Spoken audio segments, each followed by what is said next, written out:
All right, G. So in the last lecture, we looked into productive efficiency. In the last lecture, we also saw there are three types of major efficiencies: productive, allocative, and dynamic. We were done with productive efficiency in the last video. All right. So now we are moving on to what? Allocative efficiency. It deals with the question of what to produce and for whom to produce. Resources efficiently allocate हो रहे हैं. एक लफ्ज बोले और इस पूरे को खत्म कर दें. One word. Resources efficiently allocate हो रहे हैं. One concept. वो तो प्रोडक्टिव था. रिसोर्सेज एलोकेट सही हो रहे हैं. जहां लगने चाहिए वहीं लग रहे हैं. क्या बात कर दी. सारी बात खत्म कर दी. इक्विलिब्रियम. ना ही सरप्लस है ना ही शॉर्टेज है. एग्जैक्टली जितना चाहिए उतना बन रहा है, उतना प्रोड्यूस हो रहा है. Do we get it? What is this? This is perfect allocation. You're not wasting resources by producing something which is not consumed by people, and then you're not. ये तो एएस में भी था, तो इसको कहते हैं allocative efficiency. सीधी सी बात है. Do we understand this? चलें फिर थोड़ी सी अंग्रेजी हो जाए. It deals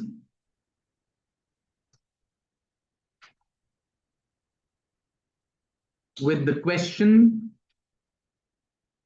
questions of what and for whom to produce.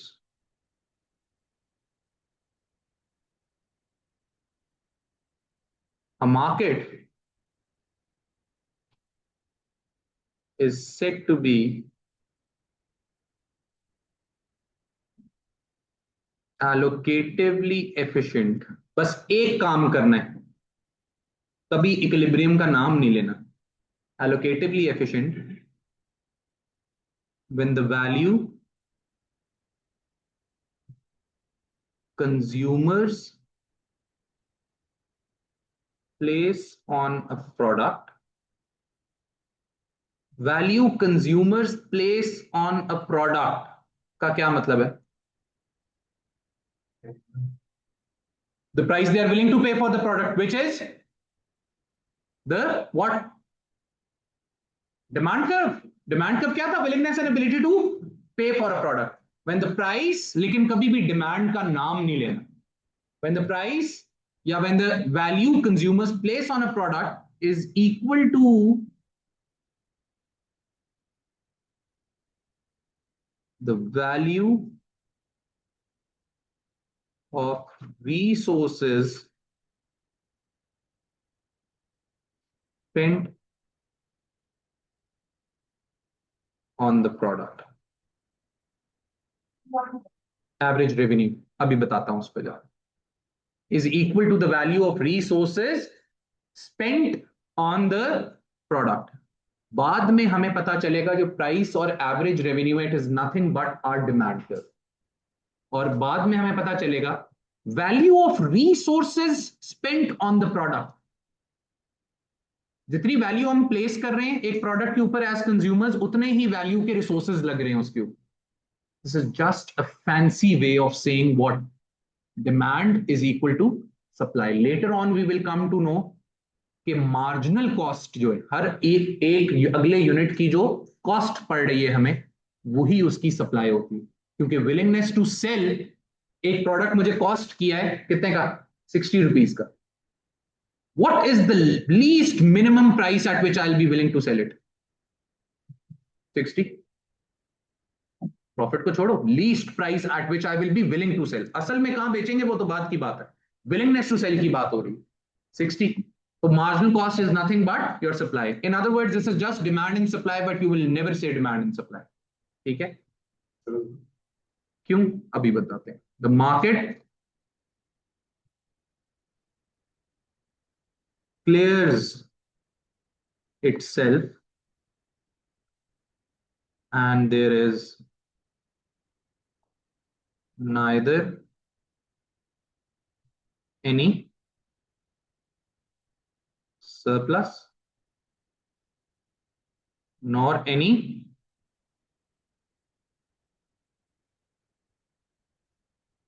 shortage.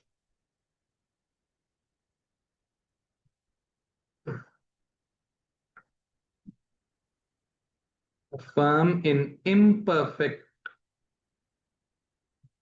market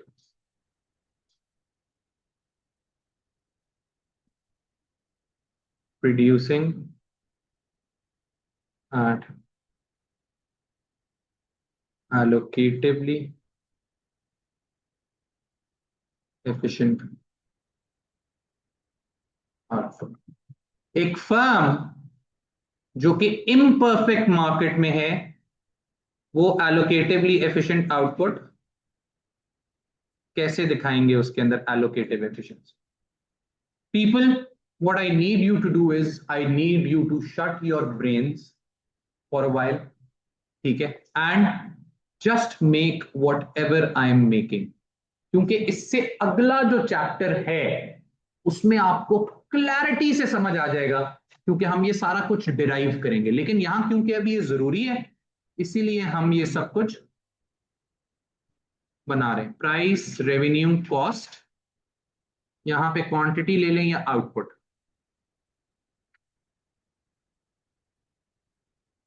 This is the demand, which is also your average revenue. इसके साथ साथ no questions to be asked, बस चुपचाप बना लें, क्योंकि ये हम इतना बनाएंगे आगे, इतनी दफा बनाएंगे कि आपको रट जाएगा. फिर ये नाइकी का टिक बनाए, ये होती है मार्जिनल कॉस्ट. यस, इससे ऊपर इसकी हेडिंग निकला. ठीक है, एक फर्म जो कि इम्परफेक्ट मार्केट में होती है वो एलोकेटिवली एफिशिएंट कैसे होती है. नाइकी का टिक बनाएं. बाद में we will later on learn कि ये मार्जिनल कॉस्ट ही सप्लाई होती है. तो मुझे बताएं, demand is equal to supply कहां पे हो रहा है?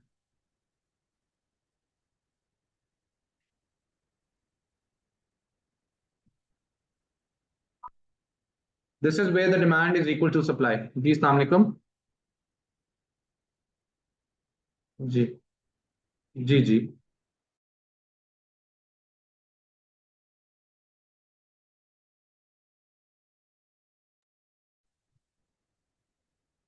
So this is the productively efficient output, and this is the price that this firm will be charging.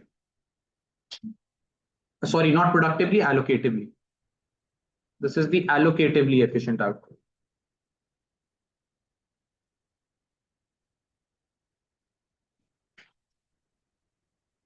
Allocatively efficient output.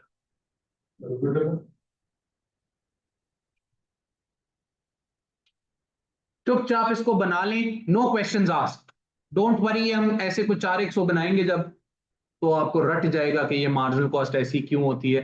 In short, समझने के लिए इक्विलिब्रियम जहां पे होता है, demand is equal to supply जहां पे होती है, वहां पे क्या होता है? एलोकेटिव एफिशिएंसी होती है. ना ही एक्सेस डिमांड है, ना ही एक्सेस सप्लाई है. The market is clearing itself, hence allocatively efficient output. जी, इसकी कंडीशन क्या है लिख लें.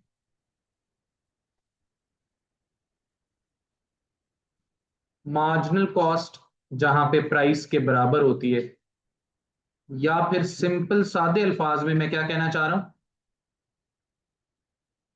Demand is equals to supply. और सोशल एस्पेक्ट से अगर देखा जाए, सोसाइटी के एस्पेक्ट से, तो इसकी एक और कंडीशन है. And what is that? marginal social benefit is equals to marginal social cost.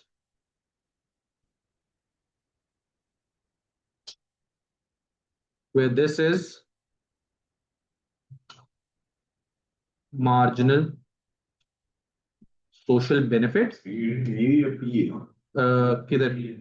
P price. Marginal social benefit, and this is marginal social cost. ये मार्जिनल सोशल कॉस्ट और बेनिफिट की भी डिटेल में हम अगले लेक्चर में जा रहे हैं, we diving in deep into this thing. जी जी जी, दो सवाल पूछे। यस, हाँ,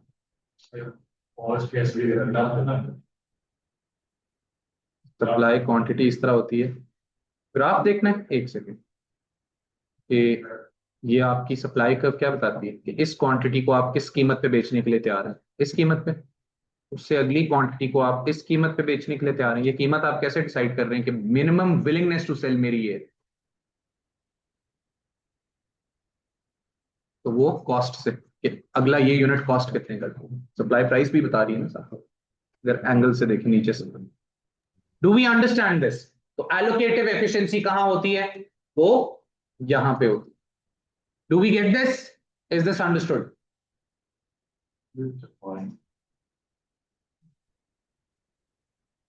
इसी से एक अलाइन, और ये ग्राफ डोंट वरी हमने अभी नहीं समझा, ये हम जब प्रोड्यूसर बिहेवियर पढ़ेंगे तब हमें समझ आएगा ग्राफ कि ऐसा क्यों है। बस फिलहाल demand is equal to supply, A R is equal to MC. लेकिन कभी भी demand is equal to supply नहीं बोलना। कंडीशन क्या है? MC is equal to A R, MC is equal to average revenue. लिख लें, बाद में आप भूल ना जाए। एमसी इज मार्जिनल कॉस्ट, लेकिन वो हमने इतना डिटेल में इसको पढ़ना है ना आगे प्रोड्यूसर बिहेवियर में। AR is average revenue. Sir MR। P is price. MR is marginal revenue. ये जो MR है वो marginal revenue। डोंट वरी, हम इसकी बहुत डिटेल में जाएंगे। तो एलोकेटिव एफिशिएंसी क्या होती है? जब क्या हो रहा है, डिमांड और सप्लाई बराबर है, एलोकेशन परफेक्ट हो रही है। Do we get this? नाम में ही सब लिखा है। चलें जी, हेडिंग दे दे प्यारी सी। इसी से एक अलाइंड कॉन्सेप्ट परेटो ऑप्टिमैलिटी या परेटो एफिशिएंसी, ठीक है, नाम सुना मैं ये, by Wilfredo Pareto. Wilfredo Pareto नाम सुना मैं, सॉरी, विल्फ्रेडो परेटो, नहीं नहीं पहले नहीं किया ना। विल्फ्रेडो परेटो, परेटो नाम सुना मैं कभी?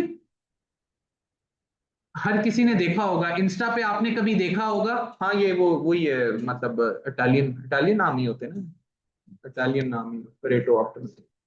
तो विल्फ्रेडो परेटो ने जो मेन मशहूर है वो किस बात के लिए मशहूर है? आपने डेफिनेटली सुना है, 80-80-20 रूल। 80-20 रूल नहीं सुना हुआ?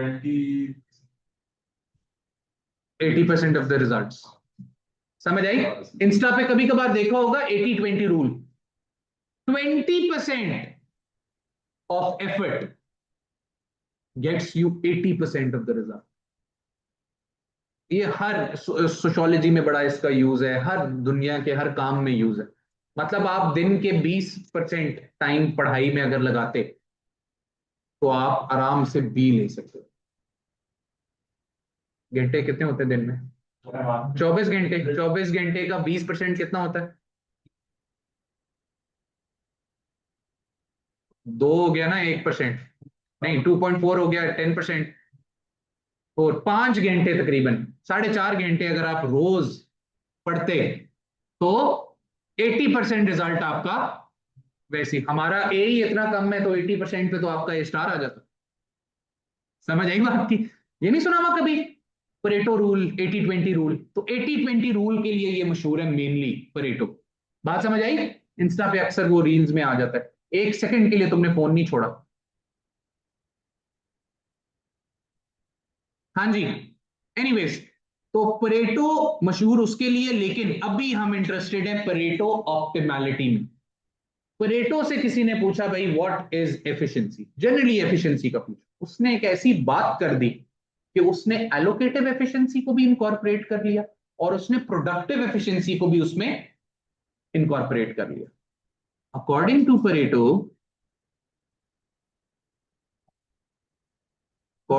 Pareto, efficiency is when, inverted commas, in order to make someone better off,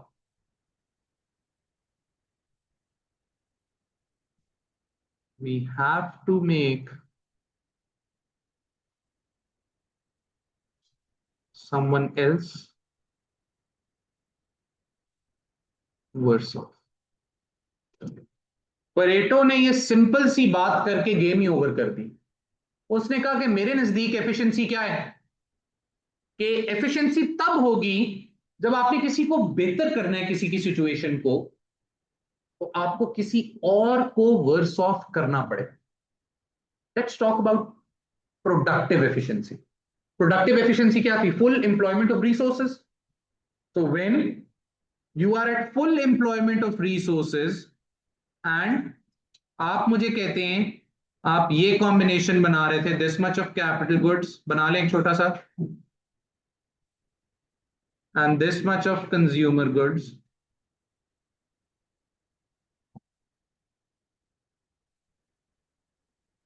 तो आप इधर थे, लेट्स सपोज एट एक्स,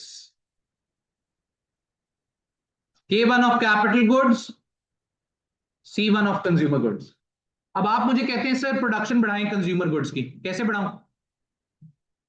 मेरे पास तो और रिसोर्सेज ही नहीं है, we are already at full employment, कैसे बढ़ा सकता हूं?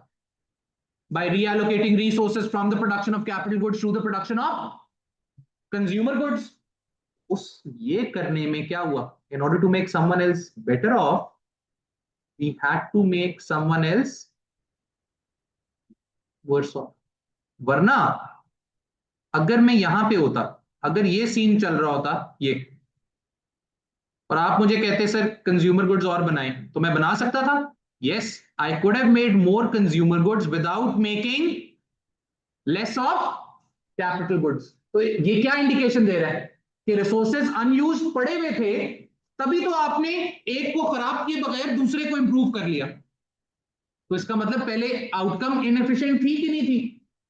वरना आप कर सकते, आपने एक को खराब किए बगैर अगर दूसरे को इंप्रूव कर दी, दूसरे की situation, that means you had idle resources, otherwise you couldn't have done that. अगर एफिशिएंसी होती, प्रोडक्टिव एफिशिएंसी, तो आपको एक को बेहतर करने के लिए दूसरे को खराब करना पड़ेगा, because all resources are being fully utilized. अगर एक मार्केट इक्विलिब्रियम में है, एलोकेटिव एफिशिएंसी को ये किस तरह करता है? अगर एक मार्केट इक्विलिब्रियम में है और डिमांड फर्दर बढ़ जाती है, तो you have to take out resources. दूसरी मार्केट को इफेक्ट आएगा कि नहीं आएगा अगर वो भी इक्विलिब्रियम में? लेट्स सपोज टमाटर की डिमांड बढ़ गई, फार्मर क्या करेगा? ज्यादा टमाटर उगाएगा अपनी फील्ड पे, लेकिन दूसरी तरफ क्या होगा? कद्दू की प्रोडक्शन कम करनी पड़ेगी कि नहीं पड़ेगी? कद्दू की मार्केट के उधर सप्लाई इफेक्ट होगी कि नहीं होगी? Do we understand this? Is this clear? तो एलोकेटिव एफिशिएंसी भी उसने इंकॉर्पोरेट कर ली एक छोटी सी बात करके, और उसने प्रोडक्टिव एफिशिएंसी भी इंकॉर्पोरेट कर ली। एक स्टेटमेंट लिख दें, ऑल कॉम्बिनेशंस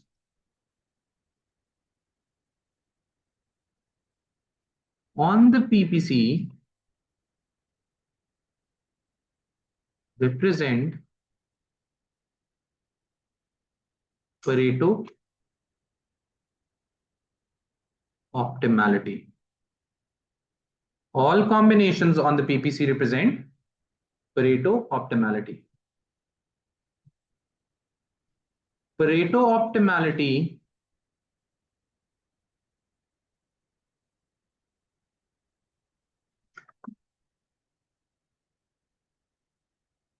covers definition. नहीं, वो तो हो चुकी है definition. Pareto optimality covers both productive and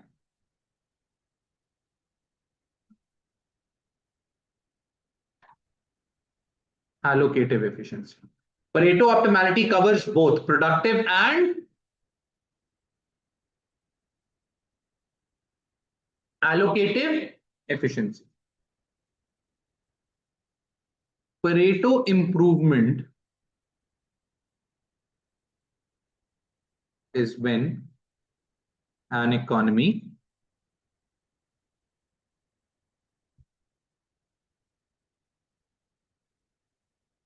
moves closer to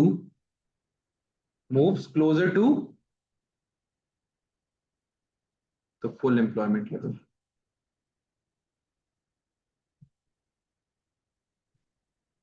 तो परेटो इंप्रूवमेंट क्या है कि जब आप पीपीसी के अंदर से पीपीसी की तरफ जाएंगे, दोनों की कॉम्बिनेशन जितने ज्यादा इंप्रूव होंगे, हम कहेंगे उतनी ज्यादा परेटो इंप्रूवमेंट हुई है।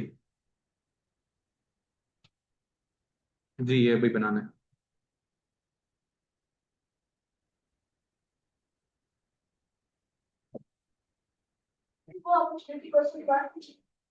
वो तो तब होगी ना जब परेटो ऑप्टिमैलिटी पे हैं। अब हम परेटो इंप्रूवमेंट की बात करें, परेटो इंप्रूवमेंट को अंडरलाइन करेंगे।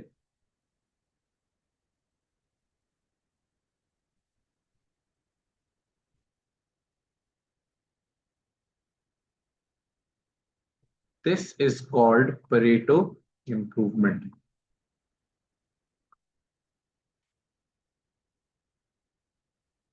कि दोनों ज्यादा होंगे तो अब ऑब्वियसली जब यूटिलाइजेशन ऑफ रिसोर्सेज बढ़ती है, इन शॉर्ट परेटो इंप्रूवमेंट उसको कहते हैं। X to Y represents Pareto improvement। ये बात समझ आई? So this is called Pareto improvement. तो फिर तो बेस्ट हो गया, फिर तो आप परेटो ऑप्टिमैलिटी पे पहुंच गए। अगर ये मैक्सिमम लाइन पे चला गया तो फिर तो आप परेटो ऑप्टिमैलिटी पे पहुंच गए, जितना आप बेशक लाइन पे ले जाएं इसको, doesn't matter. Do we understand this? चलिए जी, प्रोडक्टिव एफिशिएंसी क्या होती है? Full employment. एक्स एफिशिएंसी उसके साथ ही जब कॉस्ट कम होती है, फर्म पे किस तरह देख सकते हैं। एलोकेटिव एफिशिएंसी क्या है? Demand is equal to supply, समझने के लिए इक्विलिब्रियम, लेकिन लिखना हमेशा क्या है? Marginal cost is equal to average revenue. Explain कैसे करना है? The value consumers place on the product is equal to the value of resources spent on the product. ना ही ओवर प्रोविजन है, ना ही अंडर प्रोविजन है। सोशल एस्पेक्ट से देखना है तो जहां मार्जिनल सोशल कॉस्ट और मार्जिनल सोशल बेनिफिट बराबर है, वो कैसे होता है वो भी हम आगे देखेंगे। फिर इसके साथ एक अलाइंड कॉन्सेप्ट देख लिया परेटो ऑप्टिमैलिटी का, उस वो दोनों को इनकॉर्पोरेट करता है।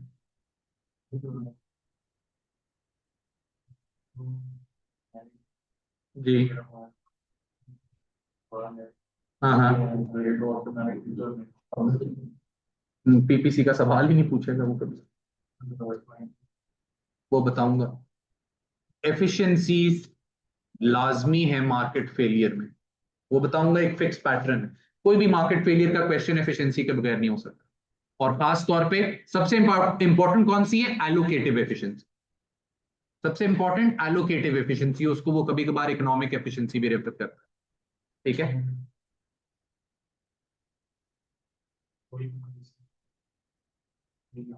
फुल यूटिलाइजेशन ऑफ रिसोर्स सोचे नहीं होती है, होती ही full utilization of resource. AS में पढ़ा नहीं था, याद नहीं? परेटो ऑप्टिमैलिटी और परेटो ऑप्टिमैलिटी दोनों को इनकॉर्पोरेट कर रहे हैं, प्रोडक्टिव को भी एलोकेटिव को भी। आगे जी, डायनामिक एफिशिएंसी। डायनामिक एफिशिएंसी क्या है? डायनामिक एफिशिएंसी एक जरा नई तरह की है कि with the use of capital, technology, mechanization, AI और इन सब चीजों से आप क्या करते हैं? ह्यूमन एरर कम कर देते हैं, वेस्टेज ऑफ रिसोर्सेज कम कर देते हैं, प्रोडक्टिविटी आपकी बढ़ जाती है, और एंड यू अचीव एफिशिएंसी। इन सब चीजों की वजह से लॉन्ग रन में आपकी एवरेज कॉस्ट गिर जाती है। लॉन्ग रन में, शॉर्ट रन में तो बढ़ जाती है मैकेनाइजेशन से, लॉन्ग रन में आपकी एवरेज कॉस्ट गिर जाती है। That is called dynamic efficiency. ठीक है, इसमें और नॉर्मल एफिशिएंसी क्या होता है? एफिशिएंसी तीन किस्म की, यही तो हम बात कर रहे हैं सारी। अब नॉर्मल एफिशिएंसी नाम की कोई चीज नहीं है, एफिशिएंसी तीन किस्म की है, प्रोडक्टिव, एलोकेटिव, डायनामिक, ये तीन मेजर टाइप्स हैं, समझ गए हो? अब समझ आइए नॉर्मल एफिशिएंसी, 2 दिन से क्या पढ़ रहे हो? हाँ जी, do we get this? So this is dynamic efficiency. Machine ने ना बीमार होना है, ना उसके कजन की शादी आनी है, ठीक है, ना उसने छुट्टी करनी है, तो ना उसके कोई राइट्स हैं, ठीक है, आप तेल पानी पूरा रखें और चलाएं उसको, 24 घंटे चलाएं, और ह्यूमन एरर भी कम हो गया। क्या ख्याल है? Make sense? This is when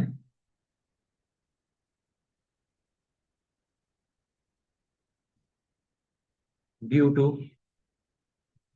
investment in capital,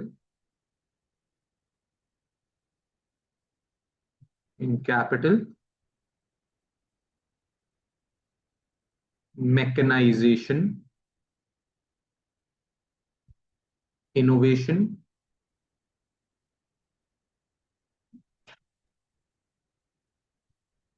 etc.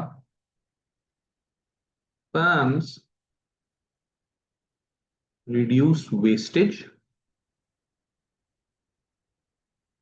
and improve productivity, leading to leading to a reduction in long run average costs.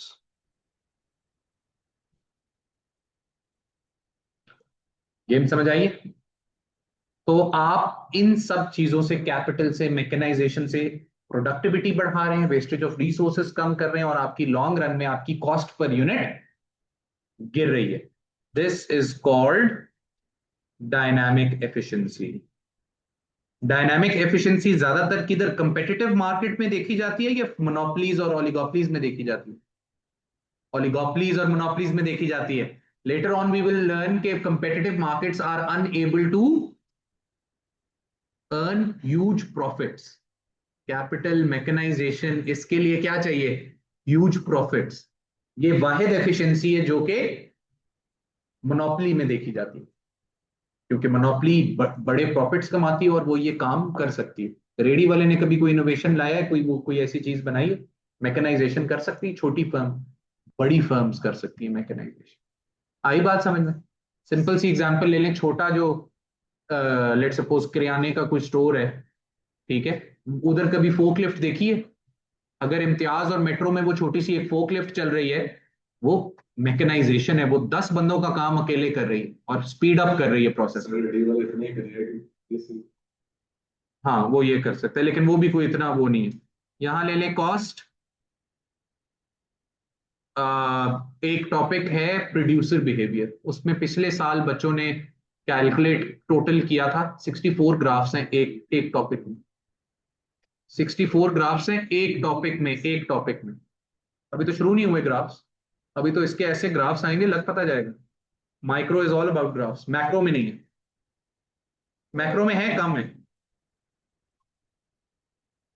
एक टॉपिक में 64 है, माइक्रो के अंदर 4 टॉपिक्स हैं, मेन 4 चीजें हैं, उनमें से एक चीज है प्रोड्यूसर बिहेवियर, उसके अंदर 64 ग्राफ्स पे।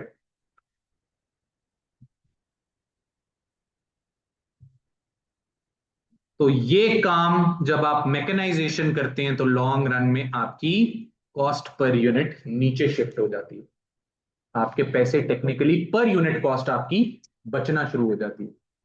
वही एग्जांपल आपने टेक्निकल इकोनॉमीज ऑफ स्केल पढ़ा होगा बिजनेस स्टडीज में, है ना? ये वही चक्कर है। आप अपनी अगर ट्रक खरीद लें तो आपने कितने पैसे बचा लिए लॉन्ग रन में, ठीक है? खान सुपर स्टोर क्या करता है? हमेशा सुजुकी हायर करता है, छोटा स्टोर, और हमेशा वो सुजुकी वाला प्रॉफिट लेता होगा, वेयर हाउस से खरीदता होगा, डिस्ट्रीब्यूटर से खरीदता है। इम्तियाज वगैरह, कारफॉर क्या करते होंगे? डायरेक्ट फैक्ट्री से खरीदते हैं, और एक दफा उन्होंने अपना ही ट्रक खरीद ली। अब अपना ट्रक खरीदने में शॉर्ट रन में तो कॉस्ट बढ़ गई, लॉन्ग रन में कितना उसने बचा लिए पैसे? प्रॉफिट मार्जिन जो हमेशा किसी थर्ड पार्टी को देना था, उसके बजाय वो खुद उन्होंने अपना ट्रक खरीद लिया एक ही दफा।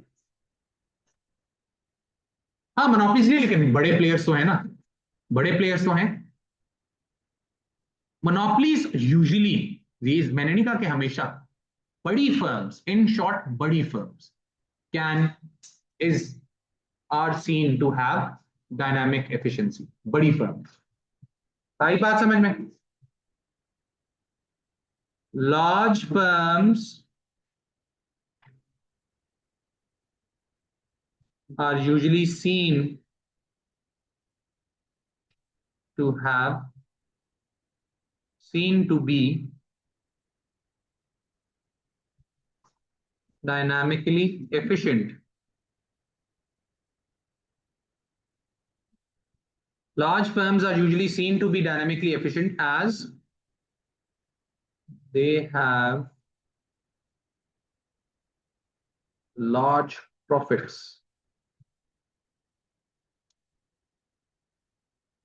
which can be used for capital, machines, etc. हाँ जी, इज दिस क्लियर? ये बात समझ आई है सबको? This was all you needed to know about efficiencies. लेकिन एफिशिएंसीज का चैप्टर क्लोज नहीं हुआ। मार्केट फेलियर कब होता है? When firms or markets or industries fail to be efficient, productively or allocatively efficient. When firms fail to utilize resources and allocate resources efficiently, तो market, we say कि market fail होगी। तो कल हम किस पे जाएंगे नेक्स्ट लेक्चर में? मार्केट फेलियर की तरफ इंशाल्लाह। That is on Monday. So I'll see you guys in the next lecture. Take care. Allah Hafiz. Tata. Bye bye. Like, subscribe, and share.